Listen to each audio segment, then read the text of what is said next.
नमस्कार,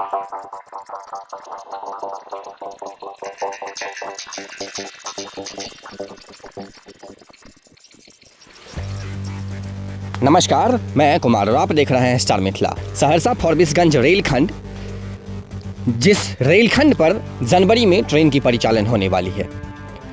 सूत्र के मुताबिक जनवरी में सहरसा से फॉरबिसगंज के बीच ही नहीं बल्कि दरभंगा और फॉरबिसगंज के बीच भी ट्रेन की परिचालन शुरू कर दी जाएगी वाया सरायगढ़।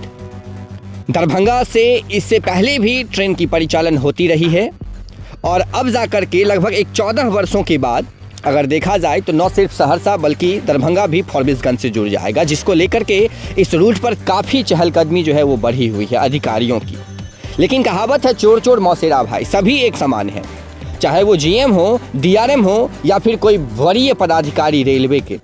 यहाँ तक कि रेल मंत्री भी मिथिला क्षेत्र में काम करने से कतराते हैं।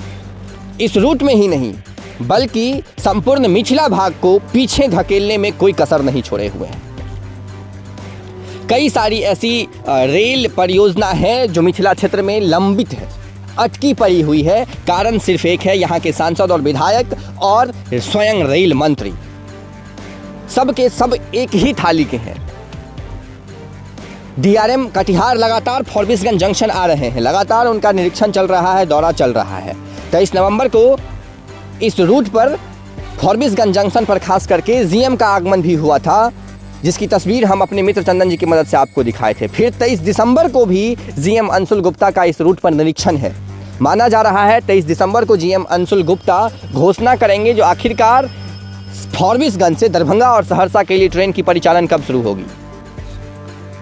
लेकिन अभी तक जो कार्य की स्थिति है, यहाँ के लेबर मजदूरों से बात करने पर पता चल रही है, जो 23 दिसंबर को सहरसा से फॉरबिसगंज के बीच या फिर फॉरबिसगंज से दरभंगा के बीच इस रूट होकर के खासकर ट्रेन की परिचालन संभव नहीं है।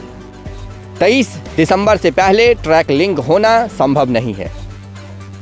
न तो यहाँ किसी अधिकारियों की बातों का ठिकाना है और ना ही यहाँ जो कार्य कर रहे हैं, कार्यकर्ता है, ठेकेदार हैं, उनका जिसको जो मन में आ रहा है वो कर रहा है। आज 6 महीने से अधिक से यहाँ ट्रैक लिंक करने का कार्य चल रहा है जो पूर्ण नहीं हुआ है, अभी भी पूर्ण अपूर्ण है। आप देख सकते हैं तस्वीर में, ये तस्वीर आप हमारे मित्र चंदन जी की मदद से देख रहे हैं। 6 महीने से अधिक से डीआरएम कटिहार गलत बयानबाजी कर रहे हैं। उनके द्वारा कई बार तिथि दी गई है। पत्रकारों से अब रेल कर्मचारी भाग रहे हैं, चाहे वो कोई भी हो, डीआरएम हो, जीएम हो या फिर कोई अन्य पदाधिकारी हो, जवाब देने से कतराते हैं। और जवाब जब ऐसा दे देते हैं, और जवाब अगर कभी देते हैं तो ऐसा जवाब दे देते हैं जिसका जमीनी स्तर से कोई लेना देना नहीं होता है। फॉरबिसगंज जंक्शन पर प्लेटफॉर्म नंबर 1, 2 और लूप लाइन को छोड़ करके 3, 4 प्लेटफॉर्म का कार्य बाकी है। ट्रैक नहीं बिछी है अभी। फॉरबिसगंज जंक्शन पर प्लेटफॉर्म नंबर 1 से वर्तमान में कटिहार और जोगबनी की ट्रेनों की परिचालन की जा रही है। पूरे दिन में 2 नंबर और लूप लाइन से मालगाड़ी जो कस्टम तक जाती है, तो कहीं न कहीं अगर देखा जाए तो वो ट्रैक भरी रहती है हमेशा पूरे दिन, चूँकि कस्टम तक मालगाड़ी की परिचालन लगातार होती रहती है। ऐसे में अगर ईसीआर का ट्रेन एनएफआर के रेल ट्रैक पर सीताधार नदी के पास चढ़ती है तो कहीं न कहीं एनएफआर के जो समय सारणी है वर्तमान में, उसको देखते हुए एक नया समय सारणी तैयार करना होगा, जिससे कि दोनों ट्रेन का आगमन जोगबनी से या फिर सहरसा से जो ट्रेन या दरभंगा से जो ट्रेन जाएगी, उन दोनों ट्रेनों का आगमन एक समय पर नहीं होगा। पिछले दिन जब कटिहार के डीआरएम फॉरबिसगंज जंक्शन पहुंचे थे तो उनका भी यही कहना था, जो दोनों ट्रेनों की आगमन एक समय न हो, एक्सीडेंट का खतरा न हो, किसी प्रकार की और भी खतरा उत्पन्न न हो, इसके लिए रेल मंत्रालय इस पर कार्य कर रही है।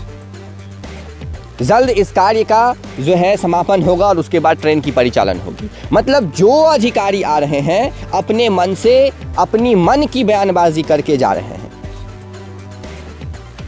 लेकिन ट्रेन की परिचालन इस रूट पर कब होगी, ये चीज़ अभी तय नहीं हुआ है। कुछ जानकारी जो मार्च में ट्रेन की परिचालन होगी, कुछ जानकारी जो जनवरी माह में ही फॉरबिसगंज तक ट्रेन की परिचालन होगी। आखिर होनी क्या है, इस चीज को आप देखने के लिए जुड़े रहें स्टार मिथिला से। वर्तमान में अभी ट्रैक लिंक नहीं हुआ है